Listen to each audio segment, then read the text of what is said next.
Européenne, elle échoue à nouveau à mettre d'accord les États membres sur une définition commune des perturbateurs endocriniens. C'est l'un des sujets qui divise à la fois les Européens et la communauté scientifique, porté à la connaissance du public ici en France, notamment par Benoît Hamon, le candidat socialiste à la présidentielle. Les perturbateurs endocriniens sont présents dans la plupart des aliments que nous consommons, mais aussi l'eau ou encore l'air. Bref, impossible de leur échapper. Mais de quoi parle-t-on au juste? Pour en parler, j'ai le plaisir d'accueillir à mes côtés Jean-Baptiste Fini. Bonjour, vous êtes chargé de recherche dans une unité mixte du CNRS et du Muséum d'Histoire Naturelle. D'abord, qu'est-ce qu'un perturbateur endocrinien? Donc un perturbateur endocrinien ou un perturbateur hormonal, c'est une molécule ou un mélange de molécules qui va perturber le bon fonctionnement du système hormonal d'un individu ou de ses descendants. Un perturbateur hormonal connu, c'est le Distilbène, oui. Puisqu'il avait été prescrit à des femmes dans les années 70.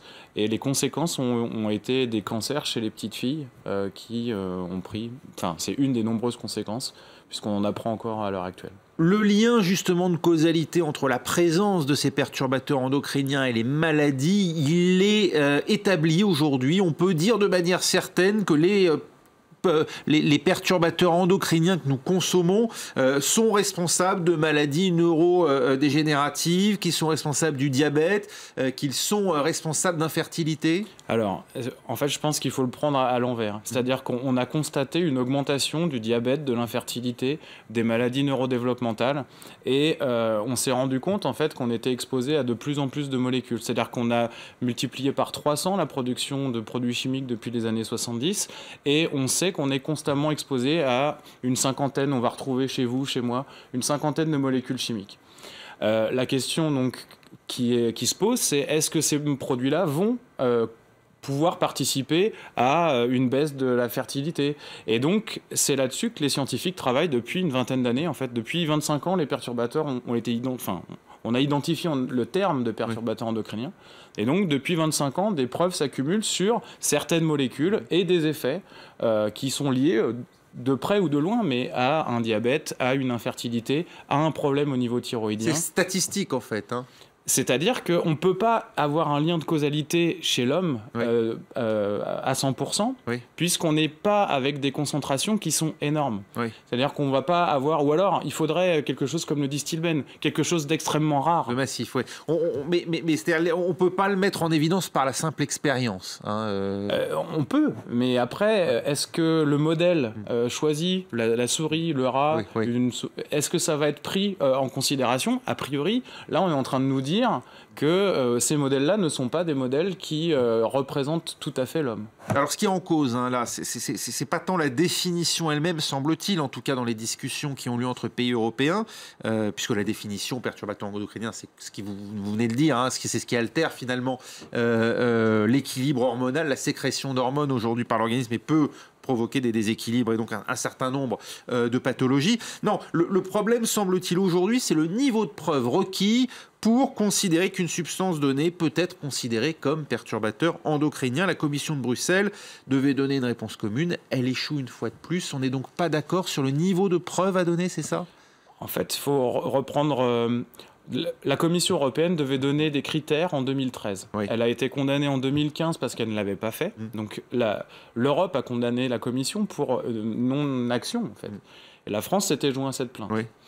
Et en juin 2016, donc l'année dernière, des critères ont été donnés par la Commission européenne. Et ces critères ont été jugés bien trop... en fait, le niveau d'exigence était trop élevé. Le critère pour déterminer qu'une substance donnée est ou non considérée comme perturbateur endocrinien. C'est-à-dire qu'on va vous demander d'avoir une causalité certaine et que ça passe par un mode hormonal, en fait, d'une perturbation hormonale.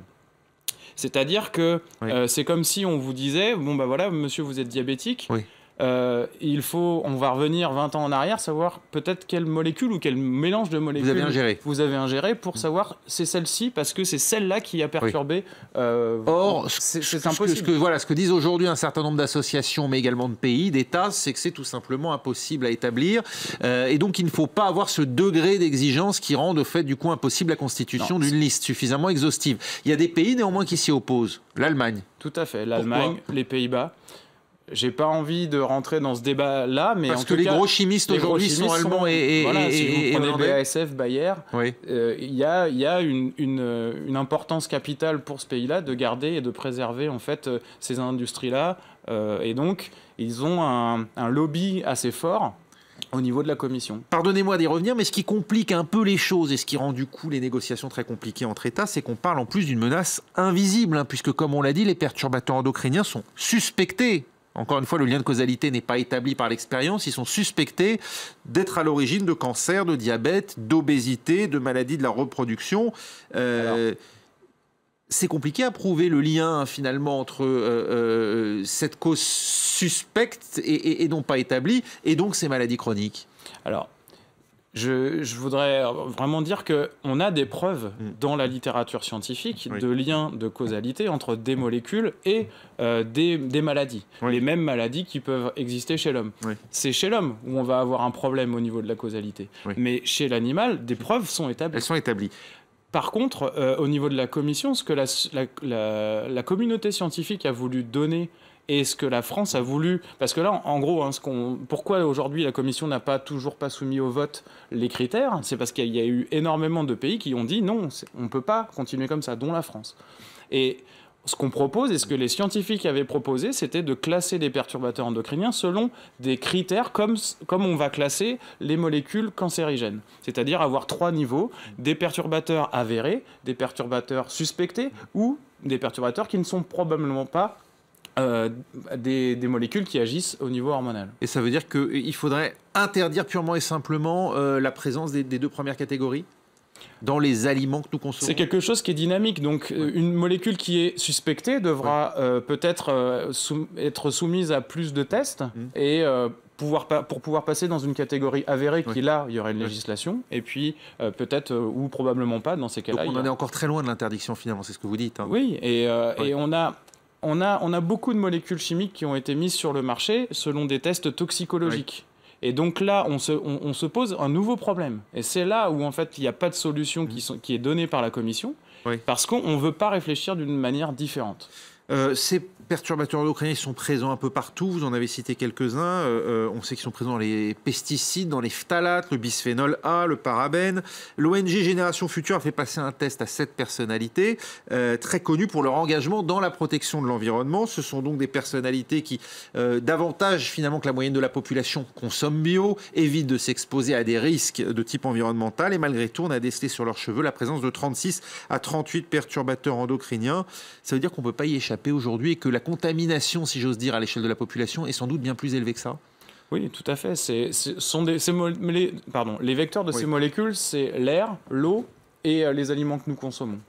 Et donc le fait que ça soit véhiculé par l'air, on peut avoir des zones contaminées qui vont être éloignées de tout site de production chimique. Donc, le fait est que c'est inéluctable. Nous vivons dans une soupe chimique. On est allé trop loin dans la plastification du monde, si vous me passez l'expression? C'est ça le problème, finalement, tous ces objets qui nous entourent, qui sont issus de la chimie?